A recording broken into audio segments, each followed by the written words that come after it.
સુરત શહેરમાં એક અત્યંત ગંભીર ઘટના સામે આવી છે। શહેરના ઉધના વિસ્તારમાં ભાજપ યુવા મોરચાના એક સક્રિય નેતાની સરેઆમ હત્યા કરવામાં આવતા સમગ્ર પંથકમાં ભારે ચકચાર મચી ગઈ છે। મળતી માહિતી મુજબ ડિંડોલી વિસ્તારમાં રહેતા અને ભાજપ યુવા મોરચાના ડિંડોલી વોર્ડના ઉપપ્રમુખ જય દલાલ પર ઉધના રોડ નંબર 6 પાસે જીવલેણ હુમલો કરવામાં આવ્યો હતો। જય દલાલ જ્યારે આ વિસ્તારમાંથી પસાર થઈ રહ્યા હતા ત્યારે 4 જેટલા અજાણ્યા શખ્સોએ તેમને ઘેરી લીધા હતા અને તીક્ષ્ણ હથિયાર વડે હુમલો કર્યો હતો। હુમલા બાદ ગંભીર રીતે ઇજાગ્રસ્ત થયેલા જય દલાલને તાત્કાલિક સારવાર અર્થે હોસ્પિટલ ખસેડવામાં આવ્યા હતા। જો કે સારવાર દરમિયાન તેમની સ્થિતિ વધુ નાજુક બનતા અંતે તેમનું મોત નીપજ્યું હતું। ઉલ્લેખનીય છે કે મૃતક જય દલાલ સુરત ભાજપના મહિલા અગ્રણી જયશ્રીબેન દલાલના પુત્ર હતા। રાજકીય પરિવાર સાથે સંકળાયેલા યુવકની આ રીતે હત્યા થતા રાજકીય આલમમાં પણ શોક અને રોષની લાગણી જોવા મળી રહી છે। ભાજપ યુવા મોરચાના નેતા જય દલાલની હત્યા ઉધના રોડ નંબર 6 પર 4 શખ્સોએ કરી હત્યા। જય દલાલ ડિંડોલી વોર્ડ યુવા મોરચાનો ઉપપ્રમુખ હતો। સુરત ભાજપ મહિલા અગ્રણી જયશ્રીબેન દલાલનો પુત્ર છે। આ ઘટનાની જાણ થતાં જ ઉધના પોલીસનો મોટો કાફલો ઘટના સ્થળે પહોંચી ગયો હતો। પોલીસે ગુનો નોંધી હત્યારાઓને પકડવા માટે ચક્ર ગતિમાન કર્યા છે। આ હત્યા અંગત અદાવતમાં કરવામાં આવી છે કે પછી કોઈ રાજકીય કારણોસર તે દિશામાં પોલીસ અત્યારે ઊંડાણપૂર્વક તપાસ કરી રહી છે। આસપાસના સીસીટીવી ફૂટેજ ચકાસવાની પ્રક્રિયા પણ હાથ ધરવામાં આવી છે જેથી હુમલાખોરોની ઓળખ થઈ શકે। મારું નામ જયશ્રીબેન નગીનભાઈ દલાલ,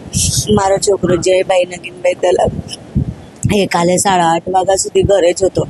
એના કઈ મિત્ર એને ફોન કર્યો એટલે મને કીધું કે મમ્મી હું મોડી આવવાનું છું, જમવાનું નથી એમ કે ગયો। મને 12:15 થી 12:30 વચ્ચે ફોન આવ્યો કે તમારા છોકરાને બહુ બધા ઘાવ લાગ્યા છે, એમને પલા હોસ્પિટલ ખસેડવામાં આવ્યું છે। મિલિંદ ચકલી અને પંકજ પાટીલ કરીને 3 હત્યારાઓએ મારા છોકરાને હત્યા નાખીને ત્યાં જ લોહન કરી નાખેલું।